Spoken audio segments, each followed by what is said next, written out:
मैं हूं ज़ैनब गुंदल, मैं क्लिनिकल डाइटिशियन, न्यूट्रिशनिस्ट और फूड टेक्नोलॉजिस्ट हूं। बहुत सारे लोग हम अपने इर्द गिर्द देखते हैं जो डिप्रेशन, एंजाइटी का शिकार होते हैं, जिनको रात को सही तरीके से नींद भी नहीं आ रही होती। तो ऐसा क्या फ्रूट है जो वो इस्तेमाल कर सकते हैं?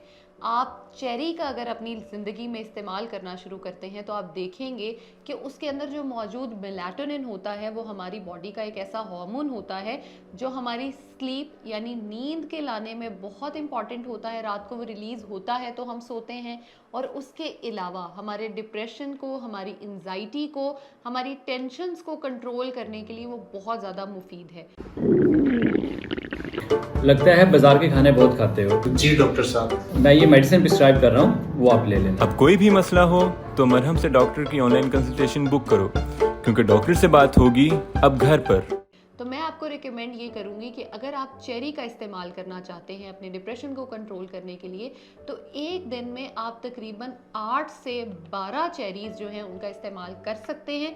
वो आपके लिए बहुत मुफीद है। इसको इवन शुगर पेशेंट्स जो हैं वो भी इस्तेमाल कर सकते हैं, क्योंकि इसमें इतनी ज़्यादा शुगर कंटेंट नहीं होती। वेट लॉस करने वाले भी इस्तेमाल कर सकते हैं, क्योंकि इसमें इतना ज़्यादा कैलोरीज नहीं होता और फाइबर कंटेंट होता है, जो आपके लिए बहुत अच्छा है। अगर मज़ीद आपका इस टॉपिक से रिलेटेड कोई क्वेश्चन है तो आप कमेंट सेक्शन में मुझसे पूछ सकते हैं, और अगर आप मेरी अपॉइंटमेंट लेना चाहते हैं तो आप मरहम की ऐप पे जाकर डायरेक्टली अपॉइंटमेंट ले सकते हैं। शुक्रिया।